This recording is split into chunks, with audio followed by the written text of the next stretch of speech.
30 जून के दिन भारतीय शेयर बाजार दबाव में नजर आया। सेंसेक्स करीब 200 अंक की गिरावट के साथ 76,550 के आसपास कारोबार करता दिखा, जबकि निफ्टी भी लगभग 50 अंक टूटकर 23,900 के स्तर पर पहुंच गया। आईटी और ऑटो सेक्टर के शेयरों में सबसे ज्यादा बिकवाली देखने को मिली, जिससे बाजार पर दबाव बना रहा। दिल्ली में इलेक्ट्रिक वाहनों को बड़ी राहत, रोड टैक्स और रजिस्ट्रेशन फीस माफ। दिल्ली सरकार ने नई इलेक्ट्रिक व्हीकल पॉलिसी को मंजूरी दे दी है। इसके तहत 30 लाख रुपए तक के इलेक्ट्रिक कारों पर रोड टैक्स और रजिस्ट्रेशन फीस पूरी तरह माफ होगी। सरकार का लक्ष्य राजधानी में प्रदूषण कम करना और स्वच्छ परिवहन को बढ़ावा देना है।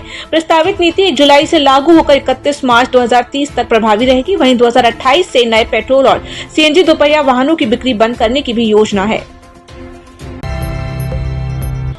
घरेलू सराफा बाजार में सोने और चांदी की कीमतों में बड़ी तेजी दर्ज की गई है। India Boolean and jewellers association के अनुसार चांदी 3,439 रुपए महंगी होकर 2,19,000 रुपए प्रति किलो पर पहुंच गई है। वहीं 24 कैरेट सोना 1,548 रुपए की बढ़त के साथ 10 ग्राम के लिए 1,41,000 रुपए पर पहुंच गया है। इस साल अब तक सोने की कीमत में करीब 10,000 रुपए की बढ़ोतरी हो चुकी है। सरकार ने पेट्रोल और डीजल की बिक्री पर लागू सभी आपातकालीन पाबंदियां हटाने का फैसला किया है। 1 जुलाई से वाहन में 200 लीटर डीजल भरवाने की सीमा समाप्त हो जाएगी और कमर्शियल खरीदार भी अब सीधे रिटेल पेट्रोल पंपों से ईंधन खरीदेंगे। पेट्रोलियम मंत्रालय ने सप्लाई सामान्य होने के बाद ये फैसला लिया है। देश के रियल एस्टेट सेक्टर में अप्रैल से जून तिमाही के दौरान घरों की बिक्री जनवरी 2023 के बाद सबसे निचले स्तर पर पहुंच गई है।